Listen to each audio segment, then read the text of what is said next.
Hello കൂട്ടുകാരെ, നമുക്കിന്ന് ചില പ്രധാനപ്പെട്ട ഒറ്റപ്പദങ്ങൾ പരിചയപ്പെടാം. അച്ഛൻ്റെ അച്ഛൻ പിതാമഹൻ, അച്ഛൻ്റെ അമ്മ പിതാമഹി, അമ്മയുടെ അച്ഛൻ മാതാമഹൻ, അമ്മയുടെ അമ്മ മാതാമഹി, മകളുടെ ഭർത്താവ് ജാമാതാവ്, മകളുടെ മകൾ ദൗഹിത്രി, മകളുടെ മകൻ ദൗഹിത്രൻ, പുത്രൻ്റെ പുത്രൻ പൗത്രൻ, പുത്രൻ്റെ പുത്രി പൗത്രി, പുത്രൻ്റെ ഭാര്യ സ്നൂഷ, സഹോദരി പുത്രൻ ഭാഗിനേയൻ, സഹോദരിയുടെ ഭർത്താവ് സിയാലൻ, ഭാര്യയുടെ പിതാവ് ശ്വശ്വരൻ, ഭാര്യയുടെ അല്ലെങ്കിൽ ഭർത്താവിൻ്റെ അമ്മ ശ്വശ്രു, സുമിത്രയുടെ മകൻ സൗമിത്രി.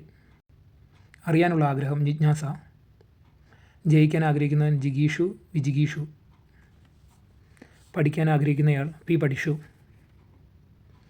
ഭക്ഷിക്കാൻ ആഗ്രഹിക്കുന്നയാൾ ബുഭുക്ഷു, മോക്ഷം ആഗ്രഹിക്കുന്നയാൾ മുമുക്ഷു, കാണാൻ ആഗ്രഹിക്കുന്നയാൾ ദിദിഷു, പറയാനുള്ള ആഗ്രഹം വിവക്ഷ എന്നറിയപ്പെടുന്നു, കുടിക്കാനുള്ള ആഗ്രഹം പിപാസ ആണ്, ലാഭത്തോടുള്ള ആഗ്രഹം ലാഭേച്ഛ, ധനത്തോടുള്ള ആഗ്രഹം ധനേച്ഛ. തുടർന്നും ഇതുപോലുള്ള ടിപ്സുകളും ഇമ്പോർട്ടൻറ്റ് നോട്ട്സുകളും ഞാൻ ഷെയർ ചെയ്യുന്നതായിരിക്കും. ഞാനും നിങ്ങളെപ്പോലെ ഒരു ഉദ്യോഗാർത്ഥിയാണ്. വരൂ, നമുക്ക് ഒരുമിച്ച് മുന്നേറാം.